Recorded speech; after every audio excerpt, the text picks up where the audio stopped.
누군가 오랫동안 연락이나 문자를 하지 않는다면 그 의미는 바로 이것입니다. 다른 어떤 침묵보다 더 무겁게 느껴지는 특정한 종류의 침묵이 있습니다. 다툼 후의 침묵도 아니고 무언가가 확실히 끝난 후의 침묵도 아닙니다. 바로 천천히 다가오는 침묵입니다. 예전에는 쉽게 오던 메시지들이 간격이 벌어지기 시작합니다.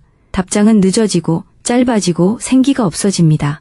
극적인 사건은 일어나지 않습니다. 대립도 없고 설명도 없습니다. 그저 거리감이 느껴질 뿐입니다. 그리고 보통 여기서 혼란이 시작됩니다. 대부분의 사람들은 침묵이 무관심, 회피 또는 자신이 놓친 어떤 문제가 발생했다는 의미로 받아들입니다. 하지만 침묵, 특히 오랜 시간이 흐른 침묵은 한 가지 이유만으로 설명될 수 없습니다. 실제로 무슨 일이 일어나고 있는지는 단계적으로 드러나는 경향이 있으며 그 단계를 이해하게 되면 침묵은 더 이상 무작위적인 것이 아니라 의미를 읽을 수 있게 됩니다.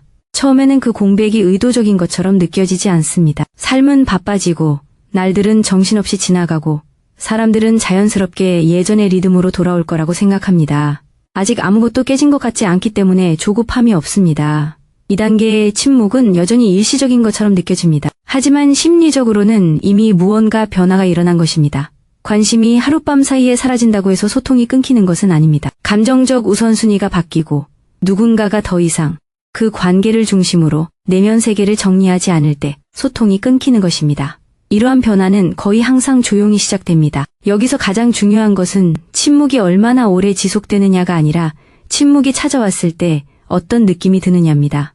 침묵이 중립적이고 편안하게 느껴진다면 그것은 대개 상황적인 요인 때문일 것입니다. 하지만 침묵이 다르게 느껴진다면, 즉 더 느리고 차갑고 어딘가 어색하게 느껴진다면 그것은 대개 마음이 말로 표현하기 전에 신경계가 감정적 동력의 상실을 감지하고 있는 것입니다. 감정적 투자는 일종의 중력을 만들어냅니다. 누군가가 내면적으로 당신에게 끌린다고 느낄 때 소통은 거의 자동으로 이루어집니다. 그들이 애써 노력해서가 아니라 당신이 이미 그들의 마음속에 자리 잡고 있기 때문입니다. 그 중력이 약해지면 메시지는 더 이상 스스로 시작되지 않습니다.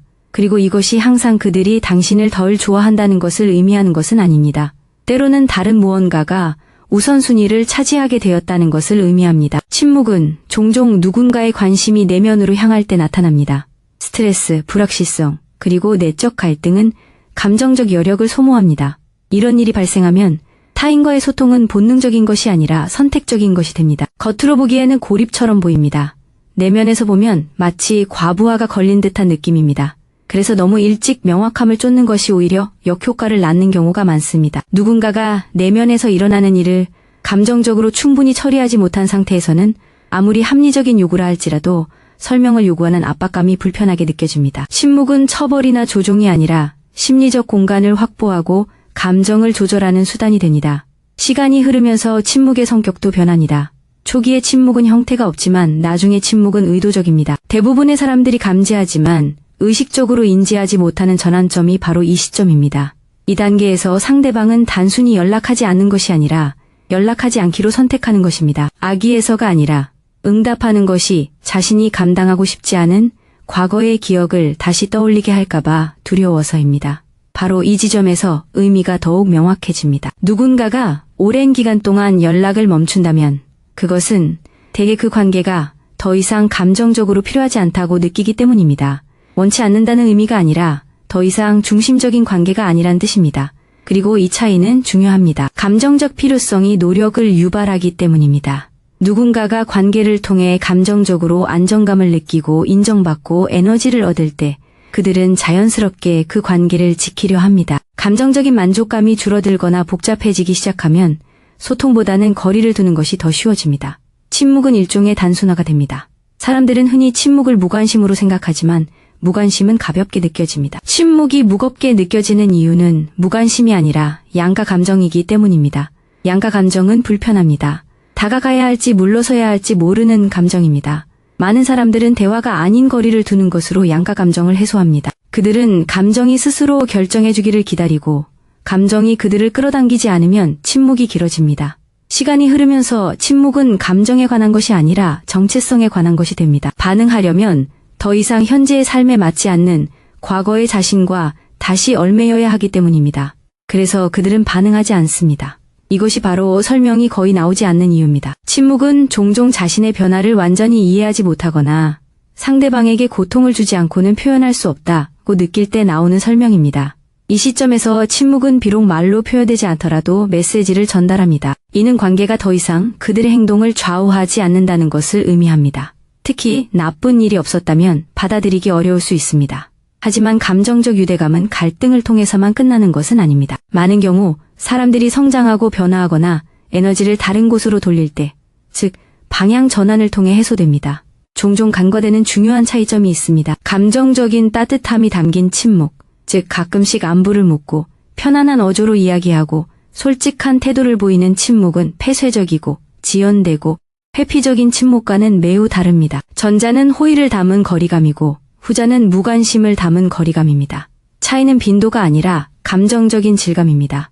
바로 이 부분에서 사람들은 스스로 고통을 자초하는 경우가 많습니다. 침묵을 읽어야 할 신호가 아니라 풀어야 할 퍼즐처럼 해석합니다. 타이밍, 단어 선택, 답변 길이 등을 과도하게 분석하며 숨겨진 의미를 찾으려 애쓰지만 사실 더 큰 패턴은 이미 드러나 있습니다. 일관성은 말이 숨기는 진실을 말해줍니다. 이 패턴을 오랫동안 관찰하다 보면 특히 신뢰성, 적극성, 감정적 안정감을 앞세우는 남성들이 연애나 관계에서 이러한 경험을 얼마나 자주 하는지 깨닫게 됩니다. 초기에는 그러한 특성들이 안정감을 주지만 시간이 지나면서 관계의 감정적 양극성이 깊어지지 않으면 안정감은 예측 가능성으로 변질될 수 있습니다.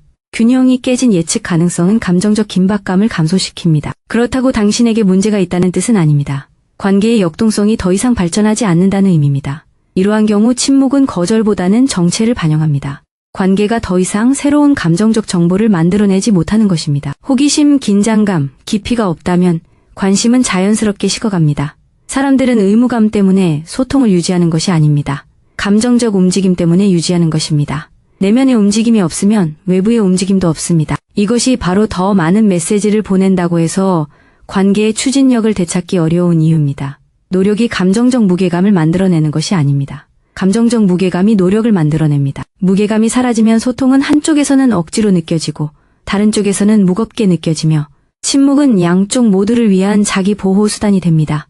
또 다른 측면도 고려해야 합니다. 때로는 침묵이 당신과 전혀 상관없는 것일 수도 있습니다. 상대방이 다른 곳에서 익숙함을 선택하는 것일 수도 있습니다. 사람들이 감정적으로 새로운 곳에 정착할 때 그것이 다른 사람이든 새로운 환경이든 혹은 다른 삶의 모습이든 간에 예전의 관계는 존중은 유지하면서도 중요성을 잃게 됩니다. 따라서 침묵은 어떤 의미를 담고 있는 것이 아니라 하나의 전환점이며 전환은 되게 깔끔하게 이루어지지 않습니다. 가장 중요한 것은 상대방이 왜 연락을 끊었는지를 해독하는 것이 아니라 그 침묵이 당신에게 무엇을 요구하는지 이해하는 것입니다. 침묵은 항상 책임을 전가합니다. 처음에는 그 이유를 밝히고 싶어지지만 나중에는 자존감을 되찾도록 요구합니다. 오랜 침묵에 대한 가장 건강한 대응은 해석이 아니라 과거의 모습이 아닌 현재의 현실에 순응하는 것입니다. 침묵은 관계의 위계를 명확히 합니다. 만약 누군가가 시간이 지나도 당신을 위한 자리를 마련하지 않는다면 당신은 더 이상 감정적인 우선순위를 차지하고 있지 않은 것입니다. 아무리 설명해도 그것은 변하지 않습니다. 달라지는 것은 당신이 내면적으로 어떻게 반응하는가입니다. 그 침묵을 개인적으로 받아들이는지, 저항하는지, 아니면 그로부터 배우는지 말입니다. 침묵은 단순히 상대방의 연락 두절에 관한 것만이 아닙니다. 그것은 또한 당신이 현재에 집중하기보다는 잠재력에만 투자했던 부분, 패턴에 반응하기보다는 일관성을 기다렸던 부분에 되돌아보도록 하는 초대장이기도 합니다. 그런 의미에서 침묵은 당신의 가치에 대한 것이 아니라 감정적 상호성에 대한 정보를 제공합니다. 침묵을 명확히 이해하게 되면 침묵은 더 이상 당신을 불안정하게 만들지 못합니다. 왜 연락이 없었는지 묻는 대신 그 패턴이 무엇을 보여주는지 알아차리기 시작합니다. 안심을 구하는 것에서 현실을 읽어내는 것으로의 전환이 바로 감정적 성숙을 심화시키는 지점입니다. 침묵이 항상 같은 의미를 갖는 것은 아니지만 오랜 침묵은 거의 항상 같은 결과를 가져옵니다. 기존의 관계는 이미 끝났습니다. 그 다음 단계는 사라진 관계를 다시 불태우는 것이 아니라 감정적 흐름을 이해하여 현재에 집중하는 것과 집착하는 것을 다시는 혼동하지 않는 것입니다. 이는 더 심오한 대화이며 이러한 패턴을 인식하게 되면 침묵이 오기 훨씬 전에 그것들을 알아차릴 수 있게 됩니다.